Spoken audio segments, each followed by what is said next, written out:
kasi kung takot siya, ma'am, hindi na siya umulit. Bakit po parang hindi niya naiintindihan yung batas? Mula sa Sabang Naga City, isang ginang dumulog sa ating programa. Labis ang takot umano ni Jonah Barbacena dahil tila hindi raw tumitigil sa panggugulo ang kanyang dating partner. Ang kanyang panawagan, panoorin po natin ito. Ako po si Jonah Barbacena. Gusto kong idulog ang aking problema sa Ako Bicol, Tabang Ora mismo. Ang problema ko po tungkol sa aking ex-live-in partner na si Rolando Revilla, na magpasa hanggang ngayon po, hindi pa rin ako pinipigilan kami ng mga anak ko guluhin dito sa aming bahay. Kung kailan po gustuhin niyang pumunta at manggugulo po siya. Napaka-irresponsableng tao po niyan.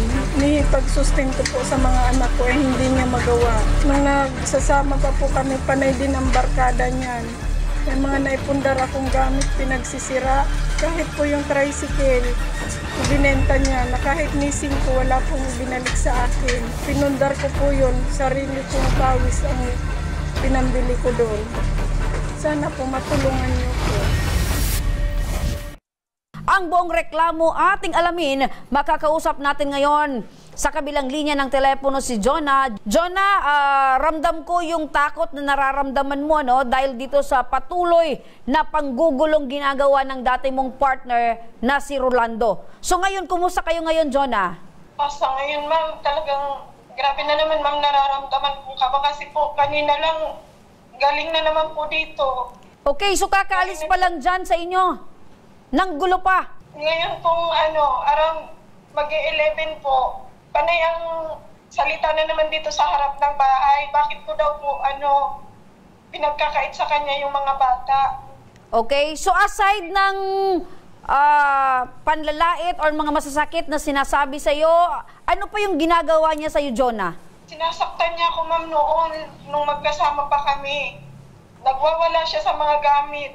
Yun pong mga pangkabuhayan namin na pinundar ko, pinagdidispatcha niya po yun, pinagbibenta niya. Okay, talagang nung magkasama pa kayo, labis na sakit ng ulo ang nararamdaman mo dito sa dati mong kinakasama. Sobra po. Iniis ko lang yun para sa mga anak ko.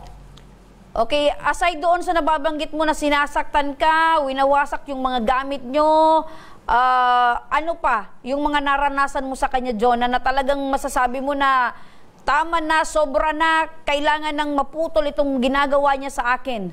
Pandemic time, ma'am, ng babae yan. Nakaharap ko po yung babae niya. Bukod po doon yung cellphone ko, yun pa po ang ginagamit niya sa pampababae niya. Okay. Yun po yung cellphone niya. Kinuha niya sa akin nang wala dito.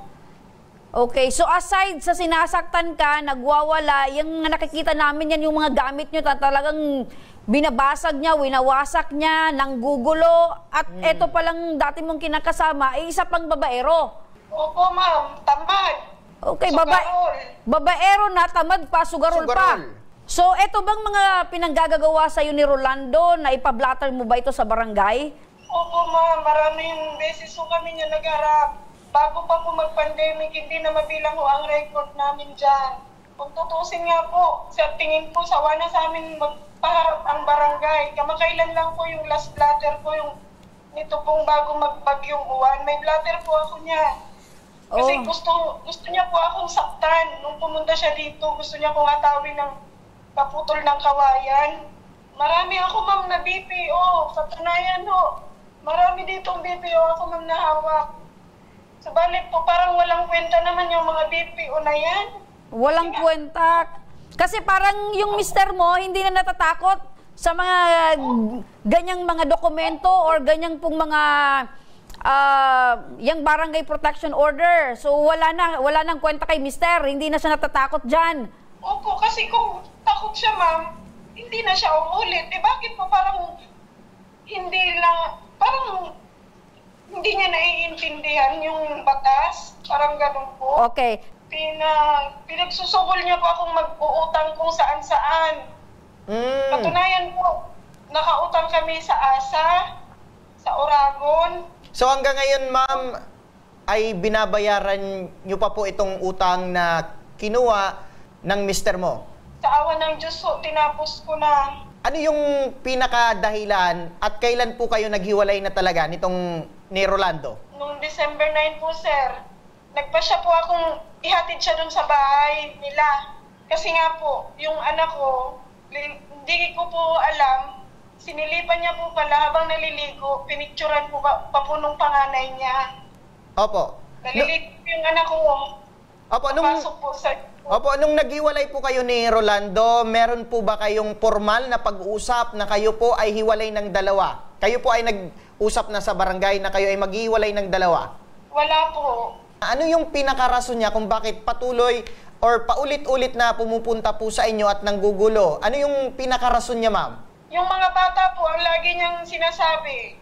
Ano yung dahilan? Bakit para sa mga bata? Gusto niyang kunin yung mga bata? Gusto niya po yata kunin. Nung pag-usap naman namin sa barangay po, ang sabi ko, willing naman ako sa kanyang ipahiram yan. O kung gusto niya, anytime. Pero, kung sasama sa kanya po, wala namang problema sa akin. Ayaw nga po magsilapit ng dalawa kong anak sa kanya. Opo. Gawa nga po, takot na rin sa kanya sa mga ginagawa niya. So, Nanay Jonah, lumapit po kayo sa Ako Bicol Tabang Ora mismo. Ano po yung gusto niyo po mangyari ngayon? Gusto ko sanang mangyari, tigilan niya ako. Lagi niya po akong binabantaan. Okay, so ang pinakagusto niyo po, Nanay, ay matapos na itong ginagawang panggugulo sa inyo ni Rolando. Opo. Okay.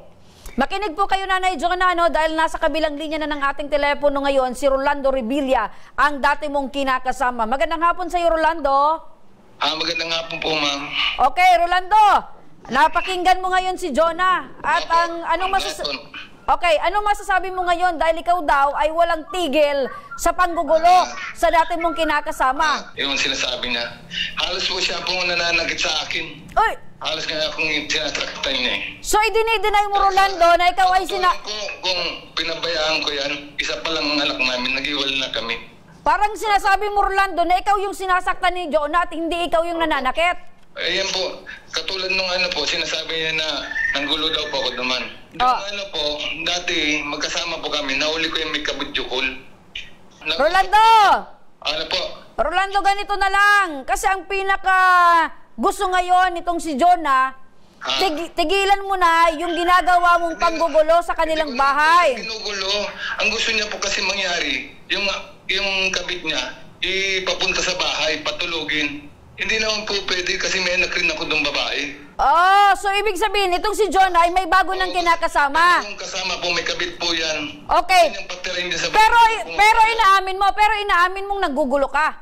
Ay, hindi po. Balikan natin si Jonah kasi ang sinabi ni Jonah, ikaw yung hahampas ng kawayan sa kanya. Tapos ikaw naman, si Jonah ang hahampas sa'yo. Sige, balikan natin si Jonah. Jonah, totoo bang may iba ka ng kinakasama ngayon? Kaya naman pala ito nagagalit yung dati mong partner kasi yung seguridad ng anak po ninyong babae. Sir, hindi ko pa po kinakasama ang boyfriend ko. May boyfriend ka? Ayun! Sinungalingan po sinasabi niyan. So may boyfriend ka na ngayon, Jonah? Opo, aminado po ako. Nag-boyfriend po ako pero wala na kami niyang Rolando na yan. Wala na kayo, pero hindi pa naman kayo hiwalay sa papel kasi kahit anong mangyari, kayo ay kasal, pero nag-boyfriend ka na. Hindi po kami kasal, ma'am. Hindi kayo kasal. Okay, maliwanag na hindi kayo kasal nitong si Rolando, kaya ngayon meron ka ng boyfriend dahil ayaw mo na talaga dito kay Rolando. Hindi naman ho sa na nag-boyfriend ako nang dahil sa ayaw ko. Kailangan ko, ma'am, may katuwang sa buhay, ma'am. 3 ang anak ko. Jonah, mukhang ayaw lang talaga ni Rolando na patirahin mo itong bago mong boyfriend sa bahay ninyo dahil nga kasama yung mga bata. Wala naman akong problema kung gano'n. Bakit po noong February, ginulo-gulo niya po ako sa market. Wala pa naman ho ako noong boyfriend. Tingnan niyo, ma'am, may bladder dito noong February 19. Sige, wait lang, Nanay Jonah, balikan natin si Rolando. Rolando! Ano po, ma'am? Ayaw na pala talaga sa'yo nitong si Jonah at hindi naman natanggap ko na po kasi pinatulog niya dyan sa bahay 3 beses eh. Okay, so tanggap mo na, Rolando, na itong si Jonah ay may bago ng boyfriend. Opo, ang nilalo ko lang po, yung bahay, hindi naman sa kanya, talagang puro sa kanya yan eh. Okay. Naghihirapan rin po ako dyan. Kapag hinihiram ko po yung mga anak ko, nagagalit po siya, pigbibiring nose niya po. gusto niya mapalapit doon sa ano niya. Mayroon naman sa akin problema, kaya lang, huwag niya man palayo sa akin yung mga anak ko. Okay. So maliwanag na ang gusto mong mangyari, yung karapatan mo sa mga anak mo ay dapat ibigay din ni Jonah.